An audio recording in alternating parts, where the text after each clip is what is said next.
Time magazine recently wrote, there are many names responsible for the current grassroots movement energizing a popular opposition to big government and the return to basic American values, but none more passionate than YouTube superstar Thomas Paine, author of Common Sense.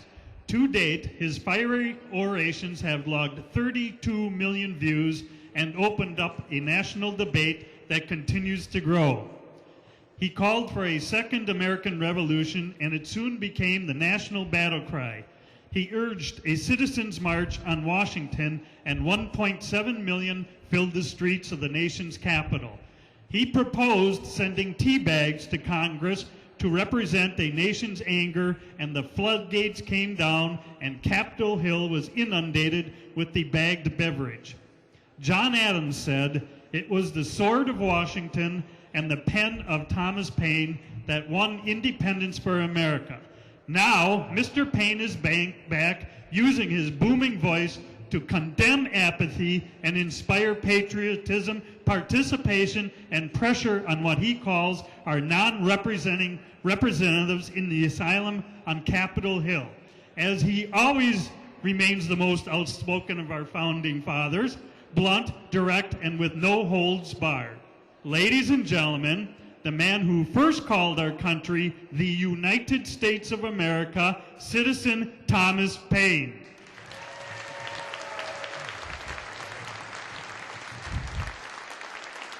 Thank you, Scott. You read that precisely the way my mother wrote it.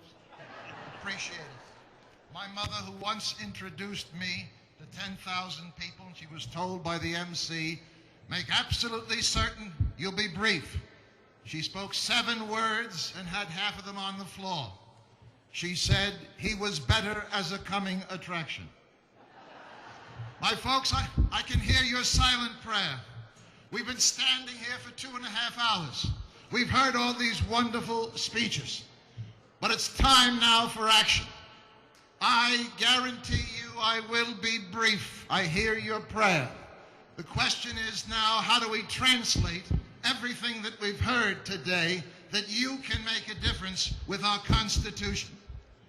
I must tell you, I disagree with everything that's been said here today. Our Constitution isn't worth the paper it was written on because it was created by hypocrites, all white, racist slaveholders who refuse to declare black people as equal. Do I have your attention? Those words were spoken to me 6.5 weeks ago in front of 4,000 students in South Carolina at a high school assembly, interrupting my presentation. The young man stood up and received applause from the other 800 students in his particular area. On the 17th of December, your president signed an executive order giving Interpol, an international police agency, power to operate in this country, giving them authority over U.S. citizens without the protection of the Constitution. The President of the United States of America denies U.S. citizens constitutional protections from an international agency.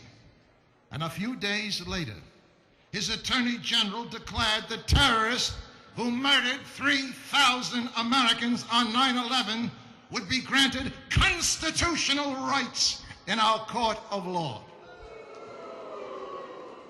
Is there anyone here from the state of Hawaii? Anyone who's ever lived in Hawaii? Aloha no kauko kahakiaka me pumihana. Sounds very wonderful, doesn't it? Simply means there are no towels in the men's room. But the language is so beautiful. Senator Daniel Inouye from the Aloha State of Hawaii was recently asked, "Do you realize, sir, 90% of what you do in the Senate is unconstitutional?" Senator Inouye replied, quote, "If Congress does it, it's constitutional." That from the second longest serving senator in America. sounds very similar to what your Speaker of the House, the Congressional Madonna with the frozen smile, and apparently several other augmented procedures said. I'm going to suggest to you, and we'll be brief, we'll get to the end, you need to know one another, talk to one another. You need to interact, and you need to have a strategy to take this Constitution and put it in action. I suggest to you, my friends, if we can't answer that 16-year-old student and those 3 highly misguided public servants, then the Second American Revolution will have failed, and the Constitution will be irrelevant. Could I ask all the folks that are speaking on the perimeter of this event, if you just kindly hold your chatter down, folks. I don't mean to be a teacher, but if you would kindly do that, we'd appreciate it, because at this moment, we're either going to make a commitment for action. The time for talk is over. Time for action is now. I looked in front of these 2,000 students at this young black American with his hat on backwards and his trousers pulled down, exposing the crack in his great divide. And I said, young man, how would you feel if the first sentence in the chapter in your history book on the civil rights movement said, Martin Luther King was a womanizer and unfaithful to his wife and his own preaching. His nostrils flared. He made a fist at me. Said, how dare you say that? That's a lie. I said, no, it isn't. It's the truth. His own autobiographer said so. But I suggest, young man, it's a fact.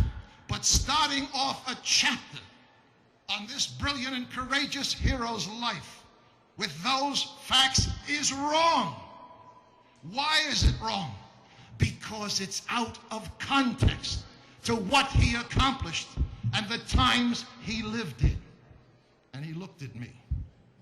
And I said, young man, so too you and all of us, black and white, have to put the founding fathers in context on the issue of slavery. Why are we talking about slavery, my friends?